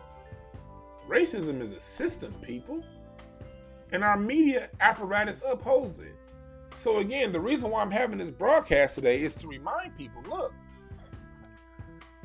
let's not let the media have us fall for the banana in the tailpipe. This is a long-standing issue this country is now coming to face. Donald Trump is just an ugly-ass orange wart. This country got cancer. The cancer of hate. This country's sown seeds into the hate cancer, and now they're mad because of cancer sweating. Well, look, goddammit, you can't control where cancer goes once it's inside the body. The cancer's here. The cancer was built in and woven within this nation. The cancer of racism. The cancer of telling one group that they're infallible and they can't do anything wrong, and all problems go back to another group. That's cancer. Now that shit's spreading on the people who perpetuate the cancer.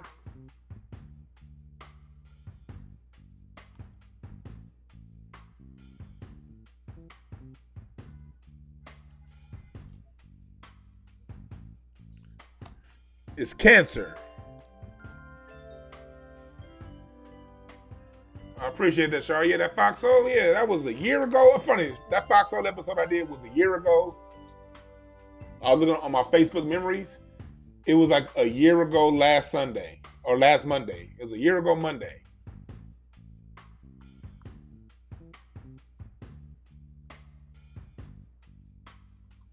Yeah, go back and watch that Foxhole episode I did. It's on my YouTube channel. Go back and watch it. Go back and watch it. You see how they get down? You see how they get black people, or not even full black people. They get people who ain't even all the way, who ain't got two black parents from here in the soil to speak for black people.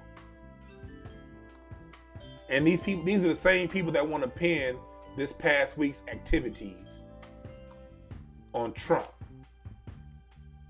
No.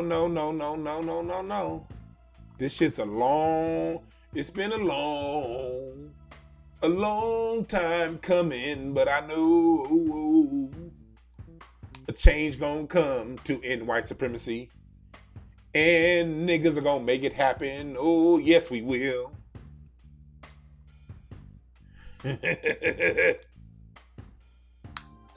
It's coming, folks.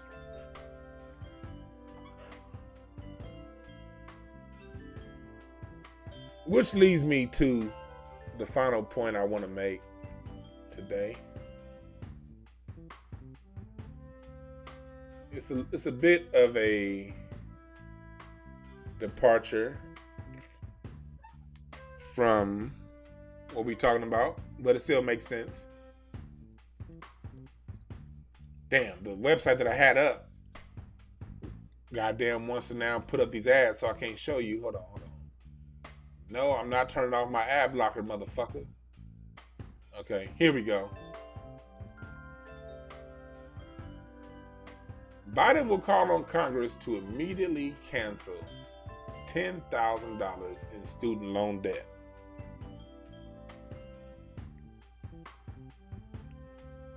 Watch these motherfuckers try to make this a black issue. They've already been kind of talking about it. They've been saying canceling student loan debt is a black issue because black women have disproportionate amounts of student loan debt. First of all, look, there are a lot more black women who did go to college than black men. Fair enough. But black people don't have a student loan problem. Black people have an income problem. A black person with a master's degree makes what a white person with a bachelor's degree makes. Canceling student loans is something I am completely, staunchly against. Why am I against it? Because if you cancel student loan debt, who holds the most student loans? White people.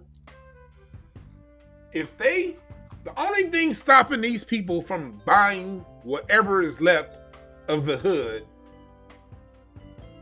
is their debt to income ratio, specifically student loans. You're talking to a nigga right now who, when I was I have a degree. I paid my way through college cash. I stayed home. When I was 18, I said I'm not about to give up $30,000 a year for a piece of paper. I'm straight. I'm gonna stay here and go to California State University, Northridge, and pay my way through cash. But there are a lot of people who didn't have my circumstances and situations, so they had to go in and take out student loans. I'm saying this to say, if you cancel student loans, that's going to give these white folks the capital that they need to buy everything left in the hood. I brought up debt to income ratio because when I was in college, I paid my way through college because I worked at a bank. There's a bank around, it's no longer around, but it was called Washington Mutual. They're now Chase Bank. And so I already got to see how money worked. I already got to see, what went into buying houses and shit. I did loans for 10 years. And I still manage apartment buildings, so I've never quite gotten away from that. Even when I'm seeing black people with student loans, the student loans is not what's getting in their way of making greater progress. It's the fact that they're black and they're not getting paid on the same level of their white counterparts with the same degree, same job, same all that. You give black people the right amount of income, the student loans will solve itself. But if you cancel student loan debt, now you're giving the white supremacists money to just basically drown out all of the rest of black society. All of it. You ain't gonna have a nigga that can afford a house from LA to Maine if you cancel all student debt.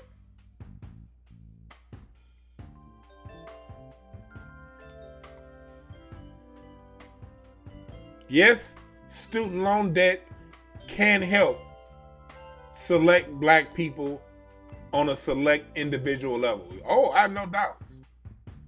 Yes, canceling student loan debts can help black people on, for the most part, individual basis, individual level. But student loans ain't the reason we being gentrified outside of our neighborhoods. Income is. When you get a job, let's tell the truth. You're right about that. Student loan was a setup and a scam from the beginning. You're right, Zen Master. Everything isn't black. Student loans isn't black. Student loans is personal. I don't buy that bullshit ass excuse with black folks. Well, we just had to go to college. Oh, we just had to get a degree. No, the fuck you didn't. Everybody I know that went straight to vocational school, most of them niggas is making more money than the people I know that went straight to college. Let's just tell the truth.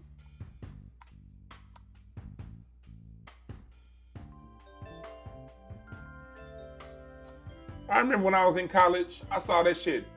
I saw that scam when I was in college. I saw that scam before I went to college because my sister, and I'll tell you, my sister got a degree. My family got it. My wife, this degrees all throughout. People I know. I know people with student loans. So this isn't a personal thing. This isn't a personal thing. See, that's why I'm talking shit. Somebody came in here late saying I grew up in LA. What the fuck does me growing up in LA have to do with student loans, you dumbass? People are stupid. See, that's why I was talking shit earlier about these people from these other cities. They think because you grew up in LA is somehow different than the rest of the country. Nigga, I grew up under white supremacy the way you grew up under white supremacy. Whether that white supremacy was in Alabama, LA, or Mississippi. Sit your ass down. I remember when I was 13, and my sister was getting ready to go off to college, and she would go to these college programs, and I would go with her. Because she was my big sister. Me and my sister are still very tight to this day. She's a teacher. And I remember them putting up how much school costs. And they were always saying, oh, but don't worry about the cost. You can get a loan and you'll be fine. I remember being 14 years old thinking, I don't know about that. You mean to tell me I gotta go to school and whether I graduate or not, I gotta pay these motherfuckers back for a piece of paper? I remember raising my hand asking the question like, hey, so when you get this degree, does that mean you're gonna get hired? They're like, well, we can't guarantee you're gonna get hired, but it does increase your chances. Well, if you said yes to that student loan, after all that, then that's on you. Own your shit. I remember being 19, all my friends be coming home from school, laughing at me, oh, Dwann still staying at his mama house. Oh, you stayed here, man. I'm glad I went to NYU. Shit, I get to get away from my mom. Oh shit. I went down south to a HBCU so I could have an experience. Oh, Dwann. And let's not lie, you niggas. Let's not lie. So many people were talking about going to college to have the quote unquote college experience. Well, if you fell for that bullshit, then you can get yourself out of the hole that you dug for yourself.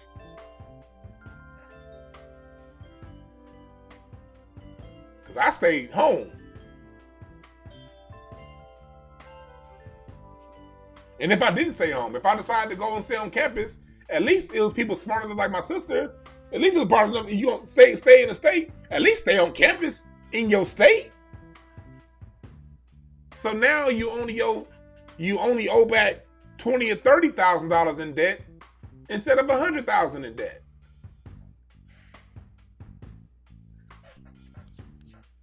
But if you chose to go somewhere else and you chose to incur that debt, I don't think you stupid. I think, hell, you made whatever choice you felt was the right choice for you at the time to make.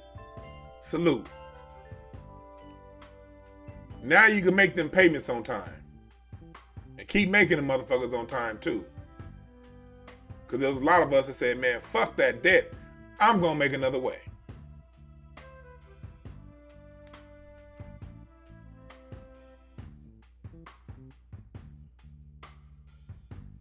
Alex Brown, I guess you're being tongue-in-cheek.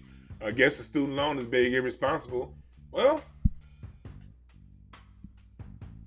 it's irresponsible if you didn't think it out. Yeah.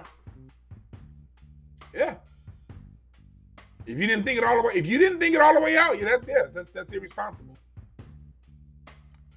Because I know a lot of people with student loans who say, you know what, I signed up for it and shit. Let me go ahead and thug this out. Salute to y'all. Salute to you. Yes, I personally didn't see the logic in taking out a loan for a piece of paper. I'm not taking out a loan for something that's not tangible. But for those who have, handle it.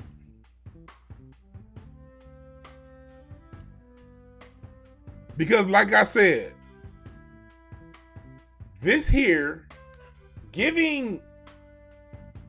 ridding white society of its student loan debt, all that does is it frees white society for the money they now need to buy whatever little pieces and scraps of the hood that's left.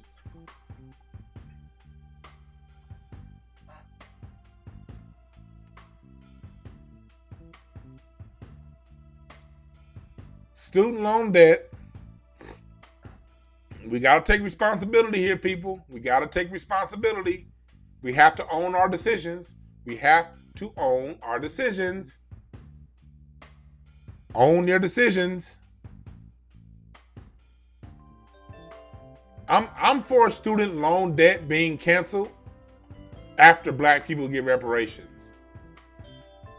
I'm for student loan debt being canceled after black people get paid back for all the redlining that's gotten us out, that made it to a point to where black people had to take out student loans instead of having the money in their home equity to take out and pay for their college, like people who lived in non-redline areas got to do. I'm for canceling student loan debt after the people who built this country have taken care of. Before we start paying back anybody anything, black people need our shit.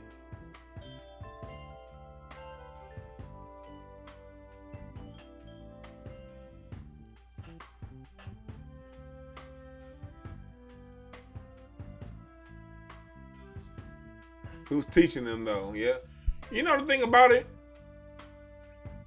People choose college. Let's just tell the truth. A lot of people chose their college that they're going to because their favorite football or basketball team plays there. And if that's what went into your decision to choose the school that you chose, then you can own your debt. That's not my problem.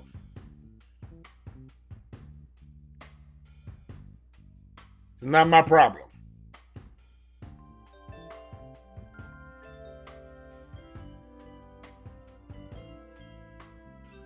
If we're going to be handing out money, hand out money to the people who've been denied money, and then we can start talking to everybody else about theirs. I'm tired of black people getting pushed to the side so all these niche groups can get some money from the government. No. No. No. Has to stop. It has to stop. I'm about to get up out of here. But what y'all talking about in the chat room? What y'all saying in the chat room? Take some of y'all questions in the chat room if y'all got any. If y'all have any questions in the chat room, hit me up.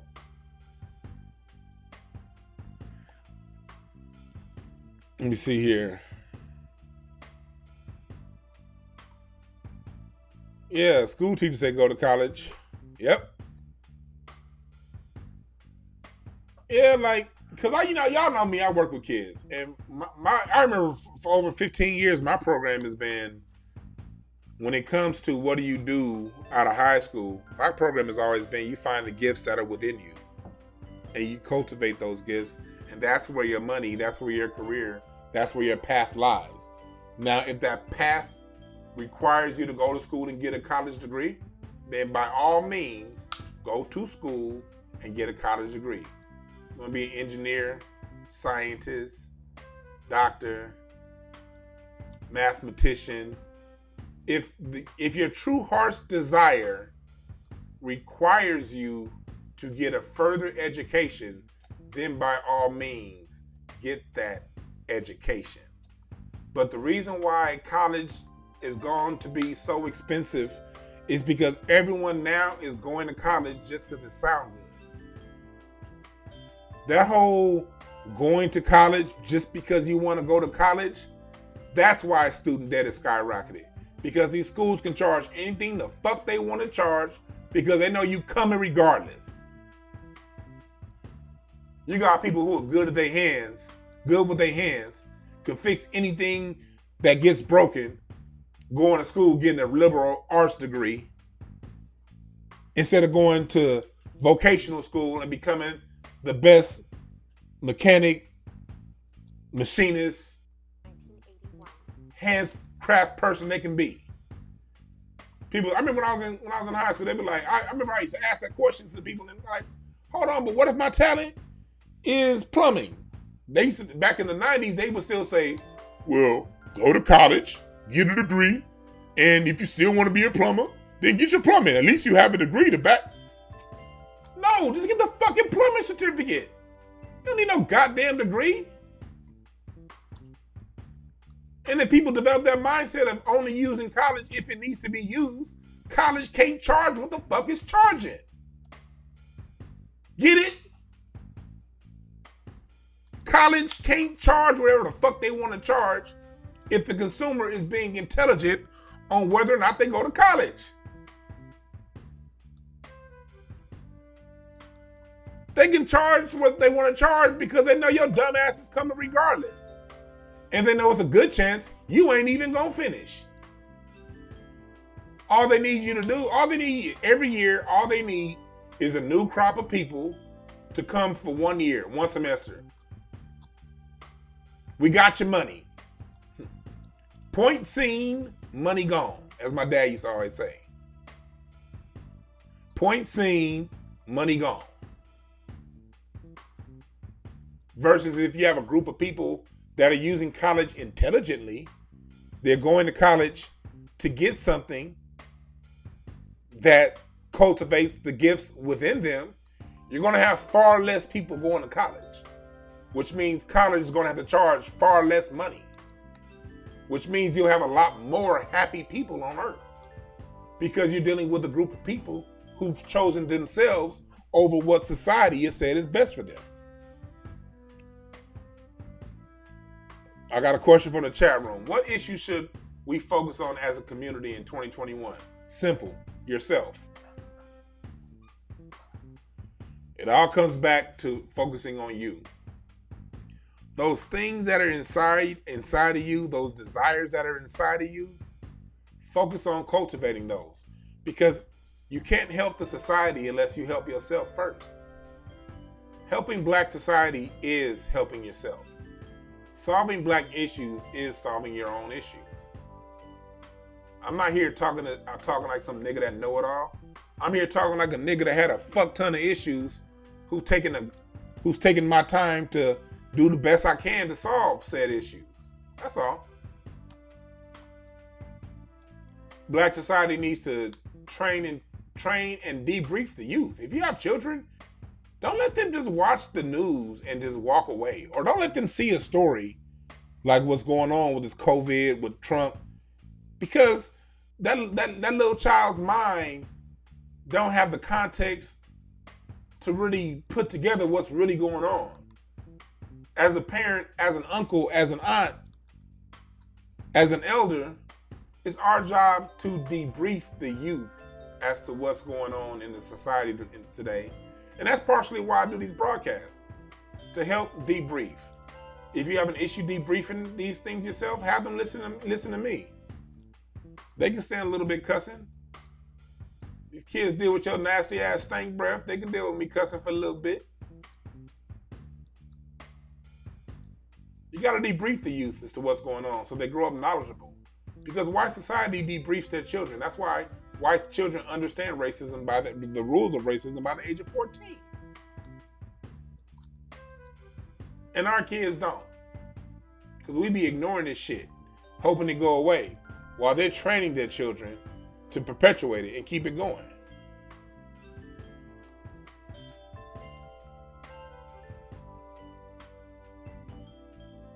I'm not here to sit around and say everything I did was right or everything we do was right.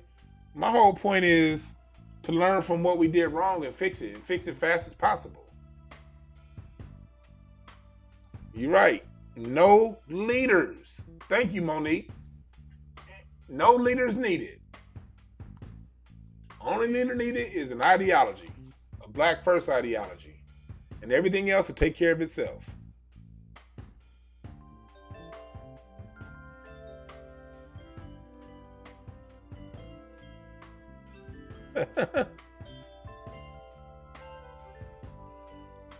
That's a good question. As an organizer for the community and children, how do you navigate those gatekeepers? One, I'm not an organizer. I don't organize. That's a label that they're like throwing out. I don't like here in LA. If you go to any of these organizations and you bring up my company, Breakthrough Advocacy Services or DwannBrown, I'm like 99.9% chance sure they don't know me. I don't organize. I don't go to any organizations. I worked for a company for a long time that worked with children, and within that, I created my own programs based off of the things that I saw black people were missing and fed into my black children based off the needs that I saw were there, which I then took into my own company, which I have, like right now I have a bunch of independent private clients, and I deal with my clients directly. I don't organize any mass big thing. I don't try to put together some big old show of force to tell white people what I'm doing. I just work with people as I get them. And my biggest organizing thing is this program and other programs that I do, where I talk to you guys. But even this is just me talking observations based off shit that I've gone through. And I still be wrong. I ain't right all the goddamn time. Hell, the truth may be in between what I'm saying and what you think. The truth may be somewhere in the middle of that. We all got to decide for ourselves what that is. What's up, Tanya, in the chat room? Thank you for joining. Yes, Star, I am staying low. United, you're right, United Independent. Look, Nitty Fuller teaches us a game. Dr. Francis Wilson taught us a game. Brother Kaba Kamene, Tariq, Jason Black's news programs. I'm not really feeling his relationship programs, but that's another story. His news programs, man, that brother be on point. Professor Black Truth, Fly Nubian Queen, you got people out there disseminating information. We got brothers like Clyde Winters, his books, teaching us who we are. We got Dr. Claude Anderson out there. Dr. Claude, look, if you want to know the plan, just read and apply Black Labor, White Wealth. Read Black Labor, White Wealth, read Powernomics. Read those two Dr. Claude Anderson books, and then when you're done reading them, instead of going around talking about bragging to everybody what you done read and how smart you are, apply the information that you gained in those books. Study those books and apply those books to your daily life. When you see me running the reason why I have a company and I don't work in my last job is because after I read Black Labor, White Wealth, after I read Powernomics, I got off my dusty ass and did what the fuck Dr. Claude Anderson said to do. I realized reading that book, hey, keeping this job here is going to keep me on the bottom of the economic totem pole. I realized, whether I'm black, whether I speak up for black people, or whether I sit in the corner and stay quiet, white supremacy is still going to target us. So I may as well speak out for black people. Everything you see me doing was me reading Dr. Claude Anderson saying, God damn it, I'm going to get off my ass and do it.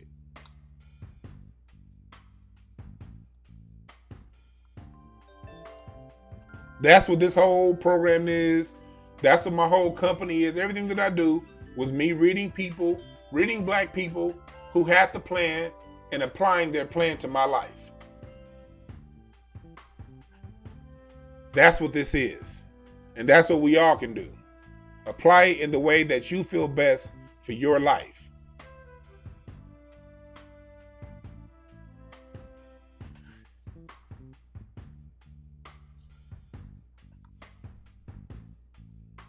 Create a plan. You're right, Travion. Shouts out to Zoe. Zoe's another good brother. Good brother, Zoe Williams. He's a good brother. Shouts out to Zoe. And my nigga Freeze Love. I gotta call Freeze, man. I gotta get Freeze back on this program. But yeah, it was me applying what I read from Dr. Claude Anderson. It was me applying what I saw with Corey Holcomb. I saw the industry didn't want to fuck with Corey. I thought Corey I was like, wondering, how is Corey Holcomb literally the funniest nigga out there? If you ask me, Corey Holcomb is the funniest comedian alive, period, point blank. And I was like, why ain't Corey why is all these other motherfuckers in shit and he ain't? And I got to see, he's a man that's going to speak his mind. He's going to speak his opinion. So what did Corey Holcomb do? He created 5150. And now with his comedy, he lives and does his comedy at his pace. And the grassroots and the people fuck with him. Corey Holcomb was evidence that if you fuck with the people going to fuck with you. I learned that from a distance from him. I didn't get to know Corey until a little bit later. So that's a lesson I learned from how Corey moved. And I'm commenting, okay, if he can do it, that means there's something there. I learn from the people around. I learn from the people I see. I learn, and once you learn it, you do it.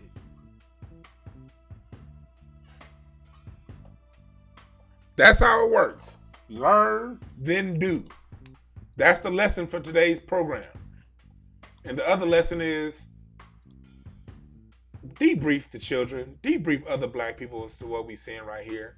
Don't allow the media to repaint the narrative as if there's some new shit. Don't allow the media to control the narrative. Don't allow the media, none of that. See what's going on. See what's going on and fix it in the way you know how and the way you know best to fix it based on the gifts that are already given to you inside of you. That's how we fix this shit. That's a good point. I did. I learned from men. Yeah, not boys. Not some little baby ass, little young this and little that. No, I learned from grown ass men. And now that I'm an adult, it's up to me to be a grown ass man for the next generation. I can't look at a young black child, a young black boy, and speak to him, a young black girl, and speak to them about what they need to do if when I turn around, I'm afraid of the same white supremacists that I'm telling them not to be afraid of. How that look? I gotta do this shit myself.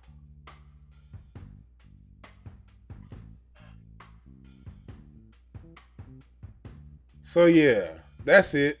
I appreciate you motherfuckers. I appreciate y'all for listening. Remember this.